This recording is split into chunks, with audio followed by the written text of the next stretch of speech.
Y así compartíamos este tráiler sobre Medjugorje. Y vamos a entrar puntualmente a conocer un poco esta historia. Primero a Matías, preguntarle cuál es su relación, por qué, como elegiste en su momento hablar sobre Calcuta, la Madre Teresa, la vida, etcétera, ¿por qué has elegido en esta oportunidad Medjugorje? Medjugorje había ido con mi familia hace muchos años, unos 15 más o menos, y la verdad que la pasamos, creo que fue el único lugar durante una semana que no hubo una discusión, una pelea, no, todos nos queríamos mucho. Fue impresionante lo que vivimos y me quedó un recuerdo muy fuerte. De hecho, también lo increíble es que ese viaje, no sé por qué, se me dio por agarrar la cámara de mi viejo en ese momento y me la pasé filmando todo el tiempo y nunca había filmado. O sea, empecé como que en ese lugar a filmar. ¿Fueron por un tema de fe? Tema de fe. Fuimos con ¿Qué año había sido? 97. Ah.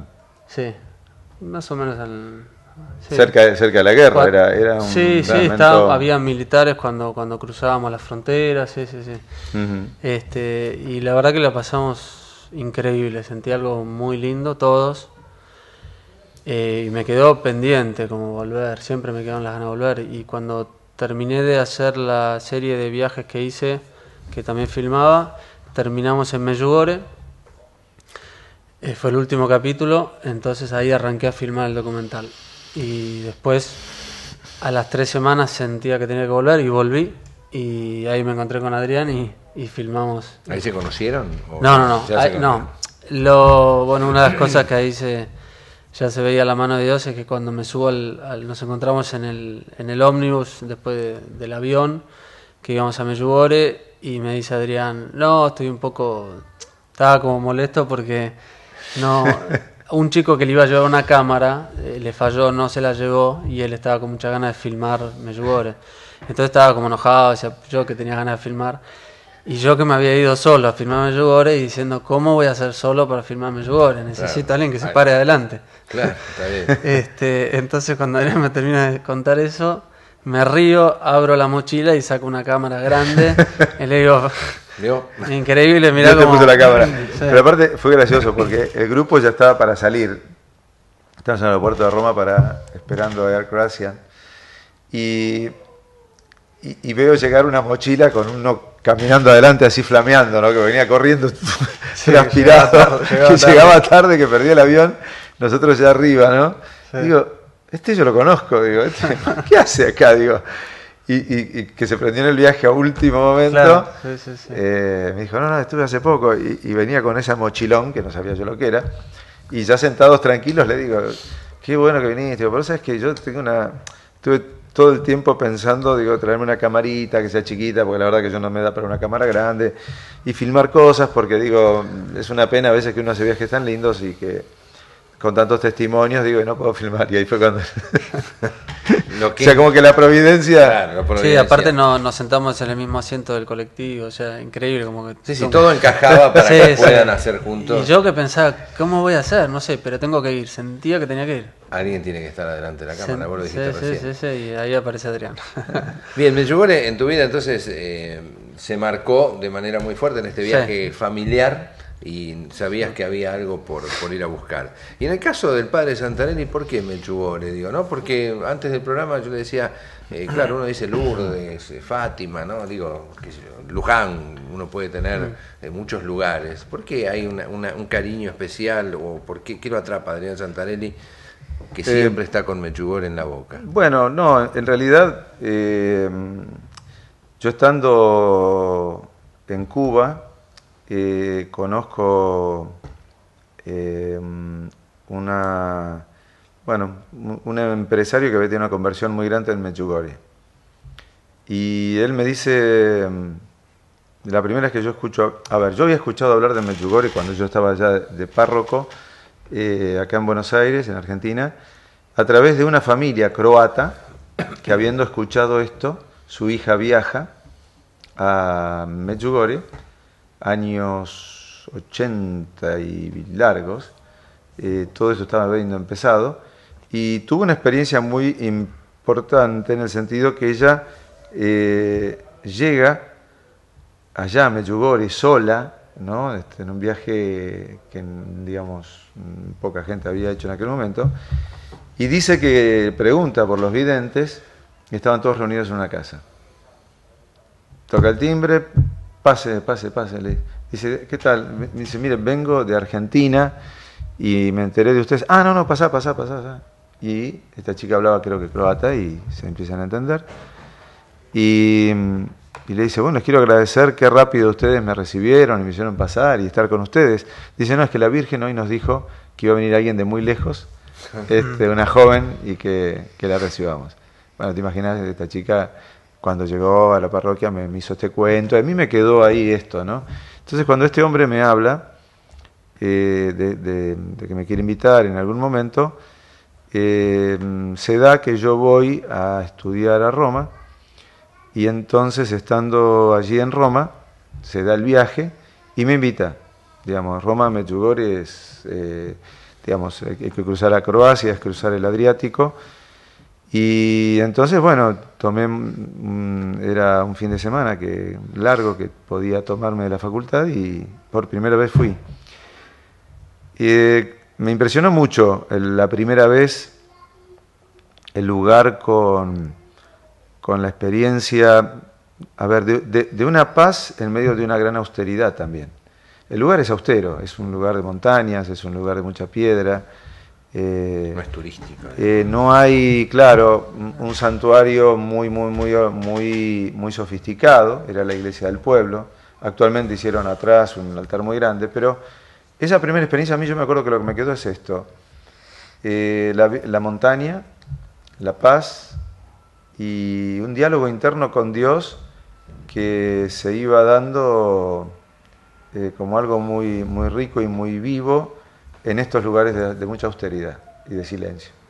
Diría que lo que más me gusta de Medjugorje es todo el ámbito del paisaje de entorno y estas dos grandes montañas. Medjugorje significa entre montañas.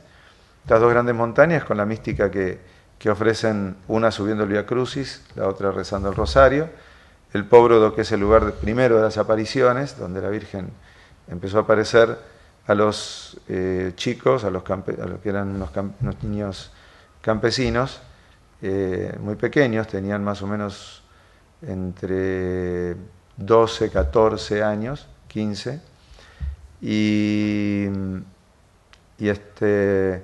bueno, y ese lugar que está prácticamente intacto, y luego un Vía Crucis que desde el año 33, conmemorando el aniversario de la muerte de Cristo, 1933, el pueblo había levantado esa cruz en honor a este jubileo de la redención. Y bueno, es una cruz que tiene no sé cuántos metros, 12 metros tendrá, más o menos, puede ser. Sí, es enorme. Es una cruz muy alta, construida también con mucho sacrificio, porque si bien todas las zonas de piedras decían que las mujeres durante la semana movían las piedras para llevarlas hasta allí, y los hombres el fin de semana iban y armaban la montaña y iban haciendo la cruz, ¿no? Uno ve en todo esto un preludio de algo que Dios también tenía previsto, ¿no? en estas manifestaciones de fe, también un poco extraordinarias, porque el pueblo también llama la atención, porque habiendo sido una aldea muy pequeña, a la hora de construirla, la iglesia, el arquitecto se confunde y hace una iglesia más grande que la que tenía pensado hacer, y siente que tenía que dejarla así, que no tenía que cambiarla.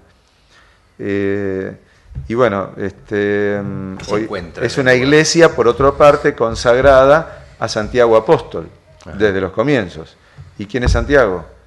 El apóstol y el patrono de los peregrinos. Claro. Entonces uno va viendo que esta parroquia, esta aldeíta de hace muchísimos años, que le ponen, ¿no?, la advocación a Santiago, bueno, también estaba en la providencia de Dios prefigurando que ese iba a ser un lugar de mucha peregrinación, Santiago, apóstol de los peregrinos. No, digo porque uno, viste las intercesiones, digo, yo voy a tal lugar porque los milagros de la curación, digo, ¿no?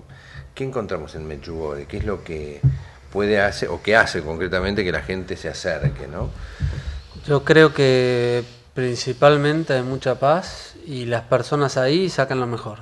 O sea que estás en un ambiente donde hay una naturaleza muy linda, como decía Adrián, en una simpleza. O sea, de la nada es esto, paz. Sí, y las personas están, no sé, con una buena cara, buena sonrisa, todos sacan lo mejor. Entonces estás conviviendo en una comunidad muy linda. A ver, la Virgen a lo largo, por lo menos, ojo, hay que aclarar esto, ¿no? Los mensajes, los videntes, todo el acontecimiento del fenómeno de Medjugorje hoy se está estudiando.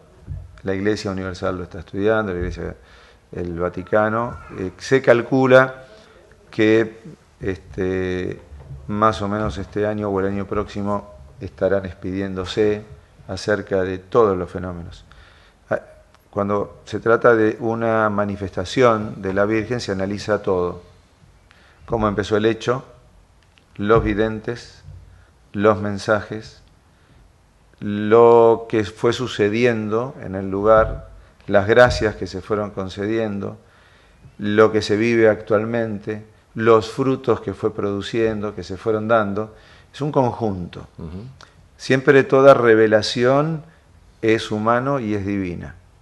Es importante aclarar que ninguna revelación privada, como es esta, como fue Lourdes, como fue Fátima, agrega nada a las Sagradas Escrituras. Esto tiene que quedar clarísimo. Claro. Nunca una revelación privada cambia lo que ya está escrito en las Sagradas Escrituras, que son la única fuente de revelación, junto con el magisterio de la Iglesia que la interpreta y que ayuda a interpretarla, de las cuales vive el cristiano. Ahora bien, entonces uno diría, si tenemos la Biblia, ¿para qué nos vamos a andar agarrando a estas otras revelaciones? ¿O qué sentido tienen las revelaciones? Lo que pasa es que, bueno, la palabra de Dios es una palabra eterna, y los mensajes que a veces reciben los videntes, como sucede también el domingo con una homilía que hace el sacerdote, es una actualización del mensaje, ¿no? O es subrayar los aspectos fundamentales para el momento que estamos viviendo. Perdón que corte, digo, porque ya van varias veces que hablamos de los videntes. Esta chica argentina que aparece, que golpea una puerta y... Los videntes que reciben. Que la reciben los videntes. Ahora vuelven a hablar, ¿quiénes son los videntes? ¿Qué es lo que ven? ¿De qué estamos hablando? ¿No? Para entender un poco aquellos que no sabemos. Los videntes que han quedado, porque me habían hablado de que había algún otro chico también a los comienzos, y que la madre le dio un poco de miedo todo eso y él recibió esto. Pero eso yo lo tendría que confirmar. Los que siempre aparecen son 6, ¿no? Eran un grupo de chicos, amigos que cuidaban las ovejas, y la Virgen hubo como una especie de signos previos que los va preparando un poco a los chicos, ¿no? Pero hubo un momento en el que todos tuvieron una misma visión de la Virgen y cayeron de rodillas y todos vieron lo mismo. A partir de ahí comienzan oficialmente las manifestaciones. La Virgen dijo que los quería preparar primero a ellos, después había que preparar a la parroquia, y entonces daban mensajes a ellos, después a la parroquia y después al mundo entero. Y bueno, y así comenzaron. ¿Cuánto hace de esto? Entonces, bueno, el año 81. Año 81 comienzan. Viven actualmente. Sí. Los videntes, estaba viendo, Mirjana nació en el 65, Iván en el 65, Marija en el 65, Ivanka en el 66, Jacob en el 71 y Vizca en el 64. Personas de 40, eran todos chicos de la misma, claro. Y todos viven, primero lo vivían todos juntos, ellos han sido muy estudiados. No son religiosos. No, son todos laicos y creo que actualmente están todos casados. Ajá.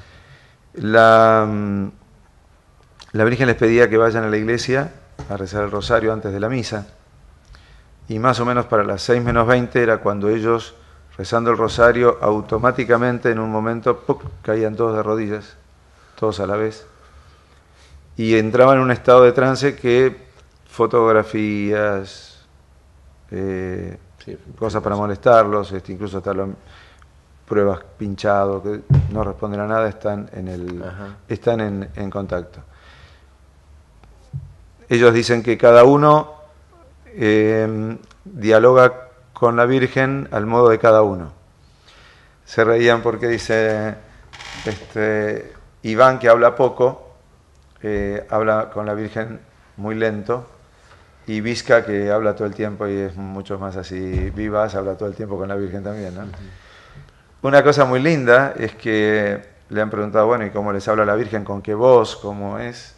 La imagen más o menos todos ven la misma, pero en cuanto a lo que se refiere a la voz, dicen que cada uno lo escucha, y esto es muy lindo para las madres, con la voz de su propia mamá. Qué bárbaro.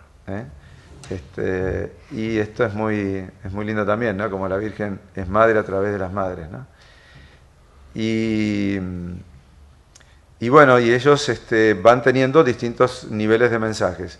De Medjugorje se habla de un mensaje oficial, todos los días 25, los recibe actualmente Marija, y después algunos van teniendo mensajes particulares o mensajes para el momento que están viviendo.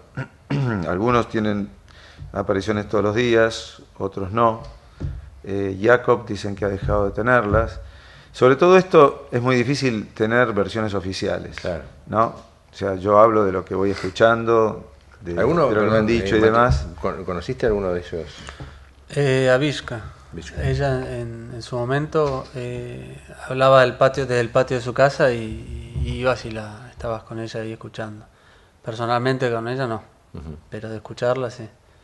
Y después también en uno de los salones siempre hacen, cuando dan charlas y cuentan. ¿Y se puede filmar eso? Sí. Tenemos material. Tenemos material ahí. Tenemos material. Y en YouTube, contando lo que decía Adrián, hay videos donde están, también yo lo puse acá en la película, donde están ellas rezando y de golpe se les aparece la Virgen y se les cambia completamente la cara y se nota como que están en otro estado. En otro estado, que después dice que le cuesta mucho volver. Cuando se va, tiene que rezar un rato largo para entender que tiene que seguir acá en la tierra y no quedarse con la Virgen ahí. Esto no quiere decir que estos videntes sean sanadores, por ejemplo, o la gente va y busca en ellos a lo mejor alguna... Yo creo que Medjugorje ha dado frutos muy eclesiales y muy fuertes, ¿no? Como uno de los mensajes de la Virgen es la adoración, y es algo muy simple. Se expone el Santísimo, se reza, se ora en un clima de mucha paz, y ahí puede haber, no sé, toda la explanada nueva que se ha hecho, que yo la he visto llena, 10.000 personas, y no se mueve nada, no se mueve, hay un silencio que está ahí. Y uno dice, ¿cómo se hace? Nadie pide silencio, por ahí se hace acá tanto, pero está ahí. O sea, hay una presencia muy fuerte de lo sencillo, de lo cotidiano. Todos tenemos la Eucaristía al alcance de nuestra mano, todos los días en una misa, y en las adoraciones que se hacen en las iglesias. La adoración permanente es uno de los frutos de Medjugorje, la revalorización del ayuno, el llamado al rosario como meditación de la palabra de Dios también, ¿no? Como la Virgen y la palabra de Dios, o sea, no el rosario como una repetición, sino como dice la Virgen, rezado desde el corazón y meditando en estos 20 misterios que nos dan la oportunidad de meditar en 20 puntos nucleares de la revelación cristiana. Entonces uno dice, ¿van a buscar algo extraordinario? No. Si lo vas a buscar, te volvés con lo ordinario. Claro. Que hay olor a rosas. Digo, en un viaje una chica que es muy devota a San José, estaba viendo un hombre y no sé, la mirada le llamó la atención, y ella lleva siempre estampita de San José, ¿no? Y le da la estampita, y este hombre empieza a decirle, y era polaco, ¿no? Y esta chica no hablaba más que el español. El polaco se volvía loco por decirle, a ver, ¿qué le pasaba? Me llaman a mí a ver si lo entiendo, y le digo, mirá, el polaco no es mi idioma, le digo, ¿no?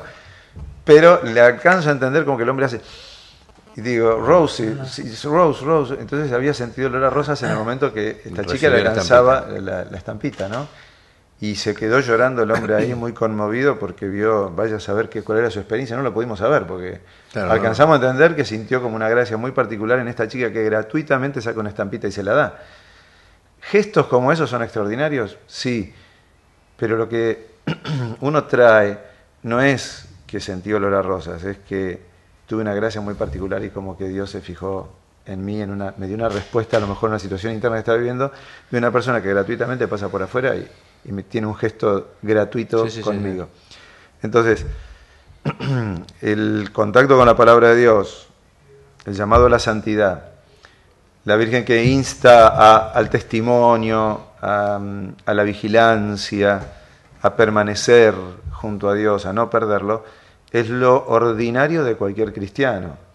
Entonces creo que todo el mundo puede estar atraído por lo extraordinario, pero creo ser honesto en este tema de que los testimonios que yo conozco de las personas que han regresado con mucha más fuerza para vivir lo ordinario. Está bueno. Camino al corazón, ¿no? Es un poco lo que nos convoca hoy, presentar este material que lo produce y lo realiza Matías, la conducción del padre Adrián Santarelli y la dirección, dice acá chiquitito. Claro, porque es demasiado, yo le estaba diciendo. Digo. No, está bien, va marcando mi camino, que en cualquier momento me corren de acá y vamos allí buenas y santas con la conducción del padre Adrián Santarelli. Me invitará a lo mejor un día. Invitado especial. Claro, bueno, que yo hable. Te juro que si un día tomo buenas y santas te invito. Por favor. Sí, sí. Contanos un poquito cómo te sentiste cuando eras conductor. Claro. Mi experiencia en Luján, porque yo más de eso no voy. Pero bueno, no, te quería preguntar, Matías, un poco entrando en el trabajo en sí. ¿Cuánto dura el...? 78 minutos. ¿Es película o documental? Sí, es una película documental. Se conforma. ¿Y qué es lo que puede encontrar? Porque la duración es la de una película, digo. Sí, es ir al cine a ver una película. Sí. No es un documental que te cuenta toda la historia de Medjugorje y viste como por ahí hay otros documentales como muy histórico, sino que en realidad es el acompañamiento de un grupo de 30 personas que va a Medjugorje y es como si fuera un reality de alguna manera, sigo un poco lo que van viviendo, lo que va pasando, los testimonios y está todo por ahí editado y filmado como para el que no fue a Medjugorje sienta que está ahí caminando con el grupo. Y esto de cámara viva, ¿no? Sí, que de cámara viva, y viviendo su propio proceso, ¿no? Con mensajes, hubo una selección de 31 años de mensajes de la Virgen, me tomó un tiempito elegir 14. 14 nada más mensajes de ella de 14. De 31 años. Sí, y más, bueno, cochas que o dice Adrián o dicen otras personas. Pero básicamente es una experiencia yo creo que es una experiencia sensorial propia de cada uno que lo va a ver y donde por ahí yo quise contará y él va a encontrar, cada uno va a encontrar un mensaje distinto de lo que la Virgen le haga llegar a cada uno. Ahora, porque, es un disparador, digamos. Correcto, vos hablas de 14 mensajes, Adrián decía que casi todos los días se manifiesta la Virgen ante los videntes, ¿no? Tiene algún mensaje, o sea que me imagino que estamos hablando de miles de verdad de mensajes. ¿Qué mensajes elegiste? O decime alguno para tener alguna idea y poder... Perdón, te quiero aclarar una cosa, los videntes distinguen muy bien cuando es una aparición por el hecho de que están en oración y la Virgen les regala eso, ese momento donde la perciben, y que son a veces personales y coyunturales para ese lugar, ese momento, por decir, en este grupo vino la Virgen, tomó las intenciones de los sacerdotes y hoy especialmente quiso tomar esto, dicen cosas así, ¿no? Bueno, estos son mensajes propios para la gente que está en un determinado momento. Los oficiales son los que se dan al centro de Medjugorje y son revisados también por un sacerdote delegado, de manera que también se analiza que no tengan ninguna, a veces ningún error teológico, y muchas veces no está el tema en que la Virgen o los mensajes puedan implicarlo, sino en la forma a veces de poder formularlo, porque surgen de una manera espontánea. Y no nos olvidemos que siempre hay una persona, un ser humano en el medio como que recibe una inspiración y la tiene que compartir, ¿no? Claro, no es tan difícil. fácil, No, claro, ¿no? no es Y en tan este fácil. sentido, todos los que han recibido mensajes, Bernardita, los pastores de Fátima, siempre hay que tener en cuenta el factor humano que están viviendo, ¿no? Claro. Y a su vez el tamiz de su propia personalidad. Pero siempre se reconoce lo puro que tiene y lo que no se puede, lo que pone el sello, ¿no? Cuando Bernardita dijo, y bueno, ¿cómo se llama la Virgen? Y le dijo al padre Peiramal, el párroco de ahí de Lourdes, y ella dice que es la Inmaculada Concepción. Se acababa de firmar el dogma ese mismo año de la Inmaculada Concepción. Y el padre Peiramal dijo, Bernardita, que no sabe leer, escribir, ni decir nada, ¿cómo sabe este tema? Entonces ahí es donde empieza a ver las confirmaciones y los signos, ¿no? Bueno, esto es lo que está en estudio porque creo que es la primera vez que Medjugorje es una revelación que se extiende durante tanto tiempo. Sí, yo decía esto de cuál es el mensaje, ¿no? Porque el hombre corriente como uno, como yo, que a lo mejor no tiene tanto seguimiento ni estudio sobre estos temas, dice y se pregunta, bueno, mensajes, ¿no? Uno dice, ha habido mensajes en la historia de la Iglesia, ¿no? Los mensajes de Fátima, que generaron tanta incertidumbre, duda, se hablaba del fin del mundo, ¿no? Todo esto, cuando se revelan, comienzan a revelarse, no eran tan dramáticos como uno lo pintaba. Por eso te preguntaba, en la elección de tus 14 mensajes, ¿qué te llevó a elegir esos 14? Y alguno de ellos, si te acordás, como para poder imaginar cómo... Por ahí creo que Adrián va a coincidir, me parece que la Virgen hace muchísimo hincapié en la oración, como que cada 2 o 3 mensajes dice oren, oren, oren, es como un permanente Ritornello. para no un mensaje espectacular como los otros, sino para nuestra vida cotidiana, como vos decís, de orar para establecer esa conexión diaria con Dios, ¿no? Para tener ese vínculo, para poder desarrollar ese vínculo, bueno. tener ese rato por día para orar y conectar con Dios y podés permanecer ahí durante todo el día. Y el otro uno que me gustó, con esto también dice, hay uno que habla de hagan grupos de oración, donde hacen grupos de oración, yo estoy, intercedo, que me parece es importante también, orar solos, pero orar con gente. Y otro que me encantó, una partecita que dice, Jesús hubiera podido vencer por su fuerza, pero sin embargo él eligió el camino de la humildad, el camino de la voluntad de Dios. O sea, si Jesús lo hizo, claro. Sí, hubiera sido mucho más fácil. ¿Cómo podemos hacerlo? Y ¿Cómo debemos hacerlo nosotros, no? Sí. De lo que él está diciendo hay una clave muy importante, ¿no? Y es el hecho de que la Virgen dice, no va a haber paz en el mundo si no hay paz adentro de los corazones. Por eso oren. Porque la oración nos abre al encuentro con el Dios de la paz, con el Dios que también es universal, es de todos nuestros hermanos.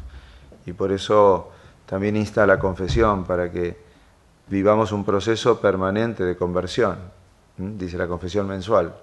Entonces, pero ¿qué tiene que ver esto? ¿Es como una cosa escrupulosa de ir todos los meses a confesarme porque tengo que le dice la Virgen? No, sino como una llamada a vivir un estado de continua conversión, de continua revisión personal de la propia vida y sobre aquellos puntos más difíciles en la vida personal de cada uno que ir trabajando, ¿no? Y por eso también llama al ayuno. El ayuno, ¿por qué? También por simplemente hacer sacrificio, no. El ayuno para poder fortalecer la voluntad para que ese cambio que tengo que hacer en mi vida también llegue a concretarse, porque todos tenemos la voluntad debilitada. Entonces también el ayuno fortalece la voluntad y permite encontrar de algún modo el sabor de Dios en la austeridad. Como te decía, Medjugorje es un lugar austero. La Virgen llama que también descubramos la paz en la austeridad, ¿no? Queremos la felicidad comprada con muchas cosas y la Virgen nos lleva a lo esencial. La paz no se compra, la paz se conquista internamente. Está bien. Y uniendo con Calcuta, que hablábamos al principio, la Madre Teresa decía lo mismo, empiecen por la oración. La oración te lleva a la fe en Dios. La fe en Dios te lleva al amor. el amor te lleva al servicio y el servicio te lleva a la paz. Claro. Entonces, pero arrancás por la oración. Si nosotros en este programa, en los años que llevamos, yo le cuento a ustedes, y Adrián Santarelli es parte de esta historia, estamos chequeando cuántos programas llevamos al aire. Hemos superado los 1000, así muy generosamente, digo, los 1000 programas. O sea, que error que tuviste 1000 apariciones. Tuve más de 1000, más, porque estoy diciendo que tuve más de 1000 apariciones. No, y ¿saben qué? Digo, lo que uno fue aprendiendo en todos estos años, muchas cosas, porque cada uno de los que viene a este lugar deja una huella importante. Yo lo digo en primera persona, pero también lo digo por los llamados telefónicos, gente que está agradecida, porque uno es buena compañía, porque uno enseña, dice la gente, ¿no? Aprende en realidad, etcétera, etcétera. Y algo que me saca, o que saco yo, es este fenómeno de la oración, a la que yo tenía como un hábito Aburrido. Claro, como repetición. Yo sé que Sí, uno sí, tiene sí. que rezar porque de chiquito como Ángel de la Guarda está, porque de chiquito te dijeron que existe, hasta que vinieron los curas a hablar, los sacerdotes, a hablar sobre el Ángel de la Guarda, ¿no? Y comenzás a darte cuenta que hay mucha gente que habla de los ángeles, ¿no? Y amigos de acá de Adrián. Pero yo vuelvo a la oración. Encontré en estos años la cantidad de gente, me sorprende, quedé sorprendido, la cantidad de gente que reza, que tiene oración, que nos llama y dice, digan qué necesidades tiene la gente cuando llama, que nosotros estamos reunidos, tenemos grupos de oración. Digo, el poder de la oración, ¿no? Las cosas que logra, la sanación. Sí. Digo, la oración hace milagros, en definitiva. Totalmente. Es un poco esto, ¿no, Adrián? Yo creo que la oración es abrirle la puerta a Dios y dejar que Dios entre. O sea, abro la ventana, hay un día lindo afuera, entra la luz y la luz obra por sí misma. Y recibo el calor, recibo la luz, puedo ver mejor y puedo sentirme mejor y más comunicado y más en comunión con todo, ¿no? Entonces la oración te abre al ámbito de Dios y al encuentro personal con Dios. Entonces no puede no haber transformación. Y es por eso que también a veces algunos dicen, bueno, pero la oración es medio alienante, ¿por qué la Virgen no pide que trabajemos por el pobre? ¿Por qué la Virgen no pide que hagamos una transformación social? ¿Por qué la Virgen? Lo pide. Pero la Virgen sabe que si no tenés un corazón sano vas a enfermar todo afuera. Lo vas a hacer por orgullo, lo vas a hacer peleándote, lo vas a hacer como una ideología, lo vas a deformar. La Virgen quiere que el hombre sea auténtico y transmita, sane siendo sano. O sea, desde un corazón saludable. Por eso no puede haber un corazón saludable si no hay una oración sana, si no hay una apertura a Dios, un encuentro personal también con Dios. Por eso digo que me parece que cuando una persona vive de verdad una espiritualidad abierta, libre, sana, integradora, integral, transforma necesariamente todos sus ámbitos, se motiva necesariamente a abrir obras. Uno de los frutos de Medjugorje en la vida de una familia fue abrir un hogar de ancianos. Un hogar para gente menesterosa, pobre, de un barrio muy carenciado. Y actualmente, hace más de 10 años que diariamente más de 100 hombres de la calle comen, se visten, hacen fiesta, tienen servicios, gente que va a ayudar y todo absolutamente a providencia. ¿Y de dónde vino? De un llamado a estar en Dios y los abrió a los pobres. Sí. Los abrió al necesitado, los abrió a la obra de transformar el mundo. Desde ese principio que tenía Madre Teresa de Calcuta, no te preocupes si vas a cambiar todo el mundo, empezá cambiando lo que puedas. Y bueno, y ahí hay una obra hace 10 años que está atendiendo a los que no tienen ese día y le van salvando el día a día a un montón de hermanos. Esto es fruto de la oración, no surgió de un discurso político, que hay que hacerlo también, la política tiene que ser transformada, pero con hombres sanos. Decime. No, que además hay varias formas de oración, pero Dios no es invasivo, nos da totalmente libertad, entonces nosotros, Él está esperando, golpeando la puerta, pero nosotros abrimos esa puerta a través de la oración fundamentalmente, y ahí puede entrar y Y ahí entramos en esa conexión y como decía Adrián, se abren esas puertas y entra la luz y acciona en nosotros. Pero está en esa voluntad nuestra de ir a buscarlo también. Y una de esas maneras es con la oración. Uno va, este programa que tiene a Medjugorje como protagonista, si se quiere, arranca por este documental. Nos quedan algunos minutitos y antes de la bendición de Adrián me gustaría hacer algunas preguntitas. Por ejemplo, ya lo dije, ¿no? Esto de hacer una película y filmar y grabar la espiritualidad no es común y no es fácil. Esto me queda clarísimo. Me encanta producir y soy productor, pero no puedo, me costaría hacer lo que haces. La verdad que te felicito. Yo creo que es un talento que te ha dado Dios sin duda alguna. Pero, ¿cómo te arreglas para hacer esto? ¿Cómo te financias? Me arreglo, tengo otro trabajo. O sea, esto es tengo corazón. Tengo un trabajo familiar. Sí, mi idea es poder dedicarme más full time a esto. Claro. Pero por ahora tengo que trabajar en no, lo digo empresa porque, familiar. Lo digo, Adrián, porque hay mucha gente que nos está mirando y muchas veces nos preguntamos cómo... ¿Quieren donar? No donar, pero a lo mejor sí apoyar. Esto es como que hay que apoyar el cine nacional. Entonces aparece el ente que apoya. Y yo digo a los que nos están mirando que tenemos que apoyar este tipo de iniciativas. Y un apoyo importante es el económico, digo, porque transmitir esto que vos estás haciendo tiene un costo importante. Y si no lo haces, no llega a nadie. Digo, nadie se entera de que existe Medjugorje más que por un programa como este, porque lo hablamos y tenemos alguna foto que estamos pasando con la mejor buena voluntad, que la sacó Adrián en un viaje, vos, y si no vienen ustedes la tengo que yo bajar de YouTube, digo, ¿no? Sí.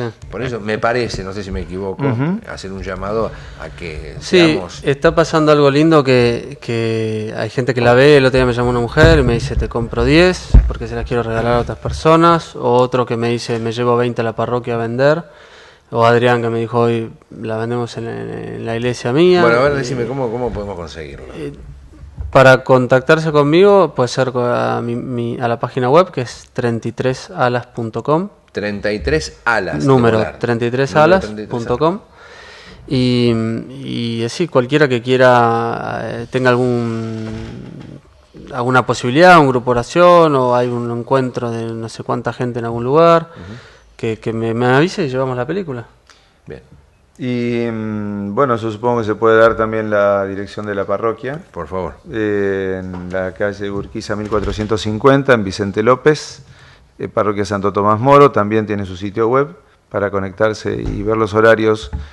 Pero en el horario de secretaría pueden pedir ahí el video y Matías creo que lo puede probar. Así Buenísimo. que Buenísimo. www.parroquiasantotomasmoro.com. Bueno, nos quedan 3 minutos, padre. Vamos a dejar estos 3 minutos para la bendición de todos los viernes con el padre Santarelli. Gracias, Matías, por haber venido. Gracias por lo que haces. Creo que es un trabajo importante, es un trabajo necesario de alguna manera, y lo vamos a apoyar todo lo que sea desde este lugar. Bueno, muchas gracias. Gracias por venir. Bueno. Gracias, padre, también a ustedes. Gracias, Roque, por este nuevo encuentro y a toda la audiencia. Bueno, vamos a pedirle a Dios su bendición. Hoy creo que hemos hablado mucho de la paz, hablamos de abrirle las puertas a Jesús, y en este momento quisiéramos que cerraras también este programa y este encuentro con la presencia de Jesús, que quiere entrar dentro de tu hogar y dentro de tu casa. Que le puedas abrir las puertas de tu corazón, las puertas de tu hogar, a Jesús que está resucitado y nos ha dado la capacidad y la posibilidad de estar con Él. Que descienda abundantemente en tu casa y la llene de luz, del rocío del Espíritu Santo, que pueda entrar en tu corazón y puedas encontrar la paz que Dios tiene para darte, que pueda llegar a los corazones de todas las personas que habitan en tu casa, toda tu familia, a todos los que la visitan, que pueda llegar también a esas personas que querés y por las cuales querés pedir. Que también puedas llegar a esas personas que tal vez no te hacen feliz la vida y necesitan también convertirse. Que Jesús nos ponga a todos en un camino de peregrinación hacia la paz, hacia la luz, hacia el amor y en un estado permanente de conversión. Que nos dé la gracia para vivirlo, que nos tome de su mano nuestra Santísima Madre, la Virgen María, que nos empujen con su ejemplo e intercesión todos los santos, que nos cuiden sus santos ángeles y nos bendiga Dios Todopoderoso, que es el Padre, el Hijo y el Espíritu Santo. Amén. Y que sean buenas y santas con Jesús y con María, hoy y siempre, para todos. Y hasta la próxima.